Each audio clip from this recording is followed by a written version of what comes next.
Jadi peneliti fikih itu beda dengan orang-orang yang mendengarin protes. Beda karena nekuni. Nekuni itu beda karena ada konsekuensinya. Makanya fikih itu sampai saya punya kitab fikih itu dikarang satu orang itu jumlahnya 20 jilid. Per jilid itu segini. Jadi satu meja ini dikarang satu orang. Itu mulai yang presisi, yang detail sampai yang khayal. Yang khayal juga ada.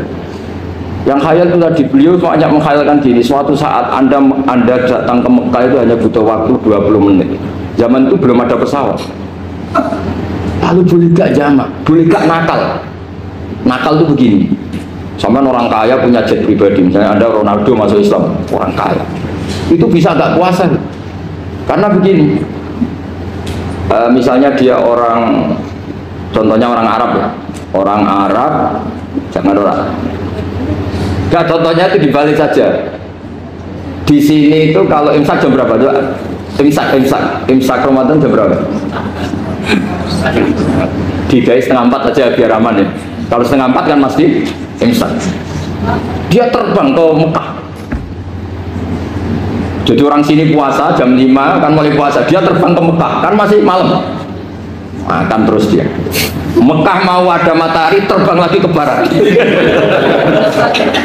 Karena dia menghindari berstatus puasa. Atau sebaliknya dia orang Mekah jam 12 puasa. 12 siang puasa. Dia, wah kalau 6 jam lagi buka bisa berapa saya terbang ke Indonesia. Ke Indonesia terbang baru 1 jam di sini sudah buka. Itu khayal. Jadi itu ada khayalnya. Itu lama dulu sebelum ada pesawat sudah khayal gitu. Bolehkah orang yang di Masyrik ke Maghrib demi itu? Kalau Anda jadi Raja Salman jam 1 kok sudah nggak kuat apa? Puasa itu diberi saran terbang ke Indonesia. Itu kalau pakai jet kan nggak sampai 9 jam, 1 jam ke Jakarta. Sudah ada wow akbar. Bukan. Boleh enggak? Loh mau kamu enggak bilang, oh enggak boleh. Loh di Jakarta sudah huruf samsi. Masa sudah matahari terbenam orangnya enggak boleh? Bukan. Leja. Apa?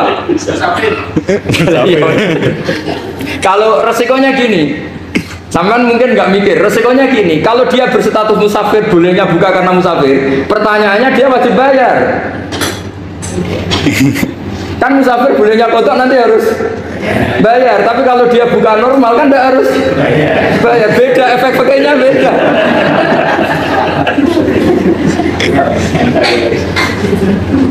Sama jangan protes, Gus Baik gimana mau ngaji mana tidak senang. Ini kan ngajinya para dosen, para pegawai, jadi harusnya itu jadi mufti, ngaji untuk jadi mufti, bukan ngaji untuk mendengarkan. Jadi makanya saya mohon jangan sering protes sama ulama, ulama sudah pusing. Karena efek-efek hukum itu tidak gampang. Kayak tadi misalnya, kalau dia boleh buka atas nama musafir, resikonya wajib bayar. Masalahnya Raja Salman ini mau enggak gitu. Dia inginnya. Maka pertanyaannya itu kitab yang milik saya tadi yang 20 jilid tadi. Ulama itu mulai dulu sudah membayangkan bagaimana kalau suatu saat ada satu kendaraan. Kenapa ulama bisa membayangkan itu? Karena ada buruk. Meskipun mereka nggak numpak buruk, hanya Rasulullah, tapi kan bisa membayangkan ada toyul waktu. Waktu itu bisa dilipat. Karena ulama dulu ahli astronomi, jadi bumi itu bulatnya gini, muternya gini. Berarti suatu saat ada satu ilmu di mana orang ambil satu posisi terus melewati toyul waktu, ngalami lintasan waktu. Mulai dulu itu sudah dibicarakan. Pertanyaannya lalu status orang ini kayak apa? Misalnya tadi orang Mekah ingin cepat buka terbang ke Indonesia. Orang Indonesia menghindari imsak, misalnya 3:30, dia belum sahur. Wah kalau saya di Indonesia ini sifatnya sahur. Wah saya tak terbang ke Mekah. Enak kan terbang di Mekah ternyata masih jam 8. Wah bisa makan sepuasnya jam 8 malam artinya jam 20. Kan enak ya. Baru warek balik ke Indonesia terus jam 1 siang. Jam 1 siang kalau ingin cepat buka terbang ke timur. Langsung buka. Berarti dia kira-kira puasa aja 3 jam. Tapi terus ya mungkin kalau sampean tahu kok Gus sudah repot-repot ngono tinggal turu kok sinetron kok buka dhewe. Itu tidak hukum, saran itu namanya apa? Kalau hukum tetap tadi yang dikatakan puasa adalah imsak, mulai jam imsak sampai hurubus. Lalu pertanyaannya lagi, hurubus samsi sampai imsak itu konversi jam apa nyata-nyata hurubus samsi? Kalau yang diliwati khotul istiwa, katul istiwa itu nyata, fi'lan kalau dalam bahasa Arab fi'lan awaqiyah. Tapi kalau Anda orang kutub, saya sering kirim-kiriman surat sama mufti-mufti yang ada di Timur Tengah, di Eropa, konsultasi maksudnya. Orang kutub itu kan tidak ada matahari, tidak ada apa-apa. Jika kalau Anda baca kitab di kutub, mesti Gus Bak darah pembohong.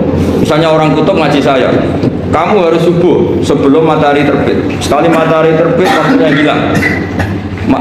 Duhur setelah matahari agak ke barat. Asar kalau matahari terbenam, hilang waktunya. Terus mereka bisa bilang, mataharinya di mana? Maka pertanyaannya, boleh gak mengkonversi waktu untuk orang kutub? Jadi misalnya pola umum subuh jam 4:30, berarti antara subuh dan qadha itu 1 jam setengah. Subuh sama zuhur polanya berapa berarti? Kalau 4:30 sampai jam 12 itu 6 sama 7:30. Berarti ya kira-kira habis subuh nunggu 7 jam setengah baru zuhur, nunggu 3 jam baru asar, nunggu 3 jam baru maghrib. Berarti waktu puasa kira-kira antara jam 4 sampai jam 6. Berarti berapa jam itu? 12 sama 2 14 jam. Oke, berarti orang kutub harus puasa 14 jam, tidak bergantung waktu mata. Tapi ada lagi pertanyaan lucunya gini, lalu 14 jam Gus itu dimulai dari mana? Apa asal 14 jam? Apa harus ada konsensus setarnya? Masih ada PR lagi. Menurut kamu gimana? Ada konsensus setarnya dimulai jam 4 dini hari. Apa asal jumlahnya? Imsak 14 jam. Mikir lagi ya. Itu di Denmark itu ada satu musim di mana siang terus sampai sekian bulan. Siang terus sampai orang sana itu capek. Kenapa ada siang terus? Logikanya kan tadi bumi itu biasa juga belajar falak, belajar astronomi. Kalau tepaan kamu di sisi yang barat, agak utara atau agak selatan, matahari ini nyentrong terus. Sehingga bumi mulak malik ya kamu kesentron terus karena kita ini kan tepaan di katulis istiwa, di khotul istiwa. Sebenarnya khotul istiwa itu bahasa Arab dari kata khotul istiwa. Khotun itu garis, istiwa itu tengah. Nah, Islam itu oleh Allah memang dipilih di tempat paling top yaitu Mekah. Mekah Ka'bah itu surratul ardi. Jadi sebelum ditemukan ilmu astronomi itu Nabi sudah ngendikan Al-Ka'bah surratul ardi. Ka'bah itu pusarnya bumi. Sehingga di Ka'bah itu satu-satunya area yang terbebas dari medan magnetis. Karena dari utara dan selatan benar-benar di tengah. Maka potensi jam paling akurat di dunia itu hanya jam yang di Mekah itu. Karena apapun akuratnya teknologi di Amerika atau Jerman, karena jam itu dari logam tetap ketarik medan apa? Magnetis, entah berapa 00, tetap kena. Misalnya jam di Jerman lebih dekat mana kalau Jerman? Mesti ketarik medan magnetis, entah berapa kadarnya, karena materi jam dari logam. Sementara di Mekah karena di tengah itu terbebas dari medan apa? Magnetis. Nah, sehingga yang segaris dengan Mekah kayak Indonesia itu semuanya khotul istiwa. Nah kalau khotul istiwa normal itu artinya ya 12 siang secara umum ya 12. Sehingga ulama Indonesia kalau ngaji itu lebih gampang, lebih tidak dianggap bohong. Karena ya ada terbitnya matahari, ada zawalus syamsi, ada hurubus syamsi. Coba kalau kitab itu Anda baca di kutub utara sama kutub selatan, murid kamu bingung semua. Ini gimana Ustadz, tidak ada matahari kok semuanya diukur pakai matahari. Lalu pertanyaannya dikonversi ya. Pertanyaannya kalau dikonversi pakai apa ya? Asal 14 jam apa harus sepakat dimulai jam berapa? Ini mana? Milih sepakat. Pertanyaannya kalau sepakat, ukurannya siapa yang jadi ahlul halli wal aqdi?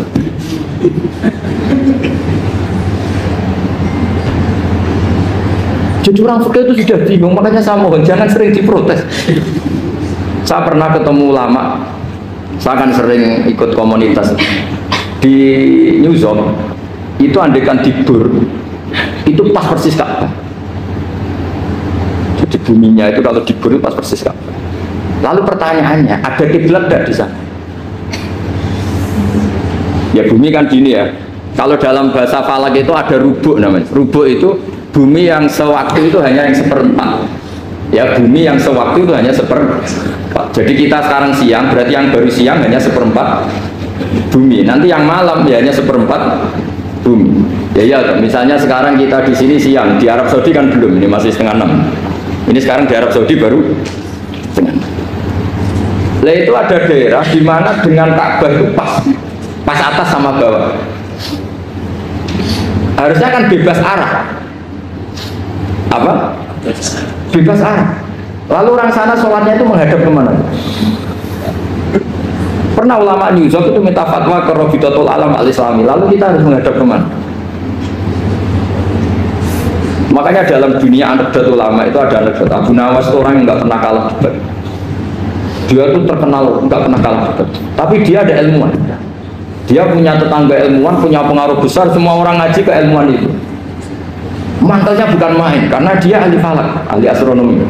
Mau nandingi dia tidak bisa, gak nandingi itu reputasinya jatuh. Orang itu berteori kalau bumi itu bulat-bulat. Kalau kamu jalan ke sini, maka akan tertitik yang suatu saat si profesor ini kemalingan, terus minta tolong Abu Nawas rumah sakit maling. Terus lari kemana malingnya? Ke timur. Setelah ke timur, larinya ke timur. Abu Nawas lari ke barat. Lari ke barat. Terus ditanya, sudah tak bilangin malingnya lari ke timur, kok kamu lari ke barat? Nanti ketemu di titik yang sama. Sebenarnya itu profesornya makel. Oh kamu nyindir.